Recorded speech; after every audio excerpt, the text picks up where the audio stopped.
అనకాపల్లి జిల్లా నక్కపల్లిలో మీడియాతో మాట్లాడిన హోంమంత్రి అనిత 16 రోజులుగా రాజయ్యపేట గ్రామంలో బల్క్ డ్రగ్ కోసం ధర్నా చేస్తున్నారు. నన్ను రాజయ్యపేట గ్రామం రావాలని గ్రామస్తులు కోరారు. అసెంబ్లీ సమావేశాలు ఆయన వెంటే వస్తానని చెప్పాను. ఒకరోజు ముందుగానే రాజయ్యపేట వచ్చాను. ఈరోజు 16 రోజులుగా బల్క్ డ్రగ్ పార్క్ విషయంలో రాజయ్యపేట గ్రామస్తులు ఒక ధర్నా కార్యక్రమాన్ని నిర్వహించడం మీ అందరికీ తెలుసు. దానిలో భాగంగానే రీసెంట్ గా వాళ్ళందరూ కూడా నేను ఒకసారి వాళ్ళ విలేజ్ కి రావాలి అని కోరుకున్నారు. కంపల్సరీగా వస్తానని చెప్పి నేను అసెంబ్లీ సమావేశాలు జరుగుతుండగానే వాళ్ళందరికీ కూడా నేను కంపల్సరీగా అక్కడికి కార్యక్రమానికి వస్తాను అని చెప్పి నేను వాళ్ళకి రాజయ్యపేట గ్రామస్తులందరికీ కూడా మాట ఇచ్చున్నాను. రాజయ్యపేట గ్రామస్తులందరితోని కూడా మాట్లాడడానికి వాళ్ళకి చెప్పిన డేట్ కన్నా ఒక రోజు ముందే ఈ రోజు నేను ఆ కార్యక్రమానికి వెళ్ళడం జరిగింది. అక్కడికి వెళ్ళిన తర్వాత రాజయ్యపేట గ్రామస్తులతో పాటు బయట నుంచి వచ్చిన కొంతమంది కూడా ఆ బల్క్ డ్రగ్ కి సంబంధించిన విషయాల గురించి వాళ్ళు కొంత ప్రసంగాలు కూడా ఇవ్వడం జరిగింది. కొన్ని విషయాలు నాకు కూడా చెప్పున్నారు. ఓవరాల్ గా విషయం ఏంటంటే వాళ్ళందరూ కూడా కొంత భద్రతా భావంలోని, కొంత అమాయకత్వంతోని, కొంతమంది రెచ్చగొట్టి అలాంటి పరిస్థితిలోని ఓవరాల్ గా ఏమైనా కూడా వాళ్ళందరికీ మంచి జరగాలని కోరిక మీద అయితే వాళ్ళందరూ ఉన్నారు. నేను అదైతే చాలా క్లారిటీగా ఉన్నాను. సో దాని మీద వాళ్ళందరికీ కూడా నేను వాళ్ళందరితో ఇక్కడ మాట్లాడడం జరిగింది. మాట్లాడిన తర్వాత యాక్చువల్ గా నేను కూడా వాళ్ళందరికీ కూడా ఒకటే నేను చెప్తున్నానండి, ఈ రోజు రాజయ్యపేట గ్రామానికి అనకూడదు కానీ తెలుగుదేశం పార్టీకి కంచుకోట గ్రామం. 2014-19లో కూడా 1000 మెజార్టీ ఇచ్చిన గ్రామం.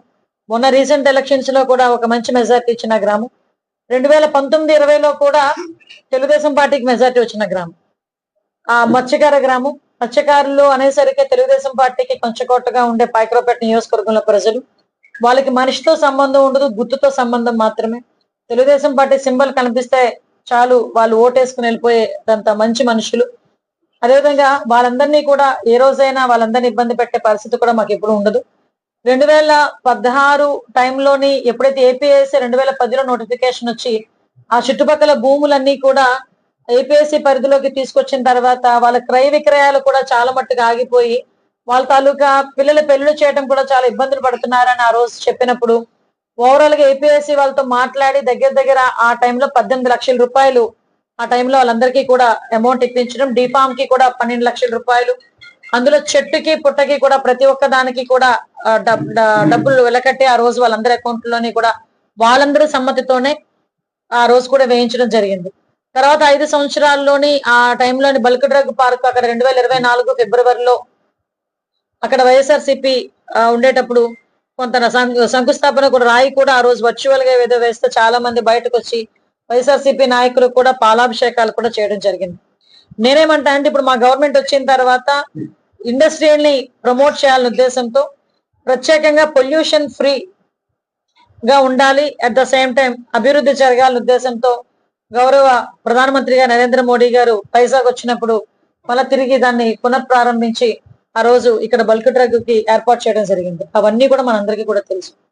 అయితే విషయం ఏంటంటే కొంతమంది దీని వల్ల జరిగే నష్టాలు వాళ్ళకి వివరించడంలో కానీ లేకపోతే వాళ్ళ లాభాలు వివరించడంలో కానీ వాట్ ఎవర్ ఇట్ మేబీ ఏం జరిగినా రాజయ్యపేట గ్రామస్తులకి కొంత అపనమ్మకం అన్నది ఏర్పడింది.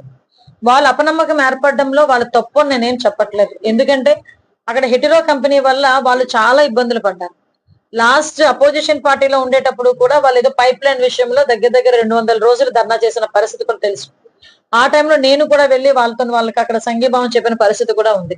బట్ ఏ కారణంతోనా వాళ్ళు ఆ టెంట్ తీసారో మరి నాకు ఐడియా లేదు. కానీ మళ్ళా తిరిగి అటువంటి ఇబ్బందులు ఏమైనా ఎదురవుతాయేమో అని వాళ్ళ అనుమానాలతో మాత్రం చాలా క్లియర్ గా ఉన్నారన్న సంగతి నాకు అర్థమైంది.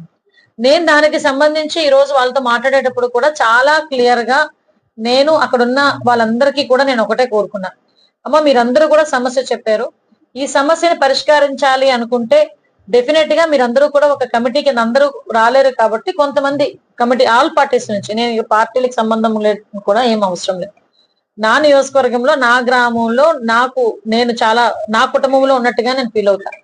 కాబట్టి మీరు ఒక కమిటీ ఏర్పాటు చేసుకొని దసరా తర్వాత చెప్తే డెఫినెట్ గా నేను ఆ కమిటీని గౌరవ సీఎం గారి దగ్గరికి, గౌరవ డిప్యూటీ సీఎం గారి దగ్గరికి, లోకేష్ గారి దగ్గరికి తీసుకెళ్లి మీ సమస్యను వివరించి మీ సమస్యకి పరిష్కారం ఇస్తాను అని చెప్పి చాలా క్లియర్ గా చెప్పాను.